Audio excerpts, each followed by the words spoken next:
میرے پاس اس کی ضرورت نہیں ہے، جو ضرورت ہے اسے اللہ تبارک و تعالیٰ پوری کر رہا ہے۔ اندر سے ان کی بیوی نے آواز دی اور یہ کہا کہ اگر آپ نہیں لینا چاہتے تو کیا ہوا، آپ اپنے لیے استعمال نہ کریں، لیکن ہمارے ارد گرد اطراف میں بہت سے غریب ہیں، بہت سے بیوائیں ہیں، ہم ان کو یہ پیسہ دے دیں گے، آپ پیسہ لے لیجئے۔ چنانچہ جب یہ بات اس آدمی نے سنی جو حضرت عمر کی طرف سے نمائندہ بن کر آیا تھا، اس نے وہ 100 دینار کی تھیلی وہیں پر رکھ دی۔ اسی وقت حضرت سعید رضی اللہ تعالیٰ نے تھیلیاں بنائی، چھوٹی چھوٹی تھیلیوں میں، ہر تھیلی میں کوئی دینار و درہم رکھے اور اطراف کی جتنی بیوائیں تھی، جتنے غریب تھے، ان ساروں کے درمیان تقسیم کر دیا۔ اس کے بعد یہ جب حضرت عمر کے پاس آئے تو حضرت عمر نے ان سے پوچھا کہ تم نے کیا دیکھا، کیا محسوس کیا؟ انہوں نے کہا کہ میں 3 دنوں کا مہمان رہا، ان کے گھر میں کوئی سامان نہیں ہے، کھانے کا کوئی انتظام نہیں ہے، جب پیسے دیے گئے تو پیسے دینے کے لیے تیار نہیں تھے، تو ان کی بیوی نے کہا کہ آپ اپنے لیے استعمال نہ کریں، یہ غریبوں میں ہم تقسیم کر دیں گے۔ چنانچہ غریبوں میں تقسیم کر دیا گیا۔ میرے بزرگوں، میرے بھائیوں، یہ واقعات، یہ حالات مسلمانوں کے امیروں کی ہے، خلفاء کی ہے، صحابہ کے دور حکمرانی کی ہے، اور جن کو نہیں معلوم انہوں نے اس طرح کی باتیں کہی کہ حضرات خلفاء راشدین نے طاقت کے بل بوتے پر دنیا میں اسلام کو پھیلایا ہے، وہ سب سے بڑے جاہل ہے۔ آج ہماری ذمہ داری ہے کہ اسلام کے اس زرین دور کو، اس روشن تاریخ کو ہم پڑھیں اور معلوم کریں کہ کیسے صحابہ تھے۔ حضرت عمر رضی اللہ تعالیٰ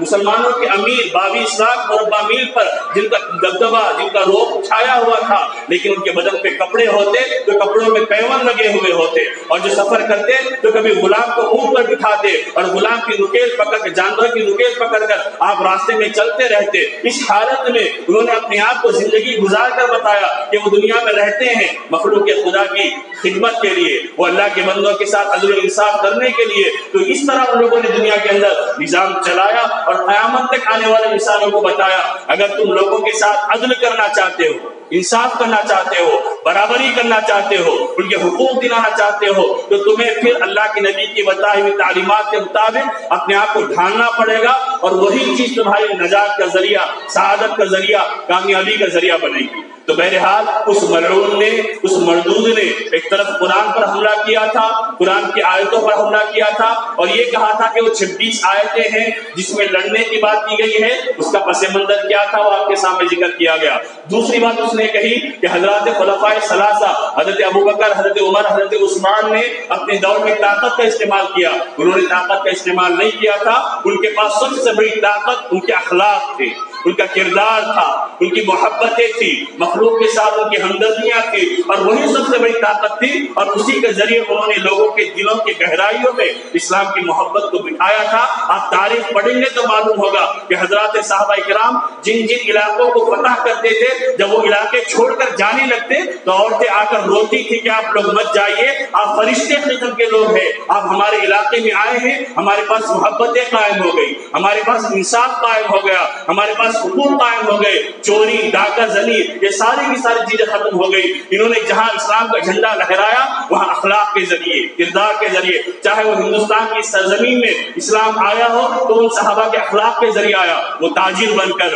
وہ کاروباری بن کر دنیا میں پھیلے تھے، اور انہوں نے اپنے اخلاق کے ذریعے لوگوں کے دلوں کو جیتا تھا، اور وہی چیز سب سے بڑی طاقت تھی۔ ظالم ہے جن کی دنیا و آخرت خراب ہوتی ہے، جو صحابہ پر انگلیاں اٹھاتے ہیں اور صحابہ کے خلاف زبان درازیاں کرتے ہیں، جن کو حقیقتیں نہیں معلوم۔ ایک ہم ہیں کہ جو اللہ کے نبی کی محبت کے حقدار بھی ہے، صحابہ کی محبت کے دعوے دار بھی ہے، تو ہماری ذمہ داری ہے کہ جب اس طرح کے پروپیگنڈے، اس طرح کے الزامات، اس طرح کے جھوٹ کسے جاتے ہیں تو ہم ان کی تاریخ کو پڑھیں، ان کی سیرت کو پڑھیں، ان کے دور خلافت کو پڑھیں کہ حضرت عمر کا دور خلافت کیسا تھا، حضرت ابوبکر کا دور خلافت کیسا تھا، حضرت عثمان کا زمانے خلافت کیسا تھا، کیسے انہوں نے اسکیمات جاری کی تھی، کیسے طریقوں کو۔ یہ بھی لمبی باتیں ہیں کہ حضرت آج دنیا میں جتنی فلاحی اور چیریٹی کے اسکیمات دنیا فائدہ اٹھا رہی ہے، تقریباً وہ ہے جس کو سب سے پہلے دنیا میں حضرت عمر نے رائج کیا تھا اور حضرت عمر نے شروع کیا تھا، انہی کی دین ہے، اور اسی چراغ سے روشنی دنیا پا رہی ہے۔ لیکن نہیں معلوم ہونے کے نتیجے میں لوگ الزامات لگاتے ہیں، ہم نے تحقیق کرتے ہیں، نہ معلومات کرتے ہیں اور نہ پڑھنا چاہتے ہیں، بس ہماری زندگی یہ ہے کہ ویڈیو دیکھ لیے، خاموش بیٹھ گئے، 4 جملے اس کے خلاف مذمت کے کہہ دیے اور خاموش بیٹھ گئے۔ حقیقی تعلق یہ ہے کہ ہم حضرات صحابہ کرام کی، اور خاص کر جب جس پر جو الزام لگایا جاتا ہے تو اس کا پورا پس منظر کیا ہے، بیک گراؤنڈ کیا ہے، تاریخ کیا ہے، ہسٹری کیا ہے، حقیقت حقیقت کیا ہے ان چیزوں کو پڑھیں گے تو ہم بھی ڈنکے کی چوٹ پر ببانگ دہل دنیا کے سامنے کہہ سکتے ہیں کہ پوری دنیا کے حکمراں قیامت تک آنے والے اگر دنیا کا نظام چلانا چاہتے ہیں تو ان کو ابو بکر و عمر و عثمان و علی کے در پہ آنا پڑے گا اور محمد رسول اللہ کی سیرت سے فیض پانا پڑے گا، تبھی دنیا میں عدل ہوگا، انصاف ہوگا، حقوق دیے جائیں گے، ورنہ ناانصافی، زیادتی، ظلم ہوگا۔ دعا فرمائیں کہ اللہ تبارک و تعالیٰ کہنے سننے سے زیادہ عمل کی توفیق عطا فرمائے۔ وآخر دعوانا الحمدللہ رب العالمین۔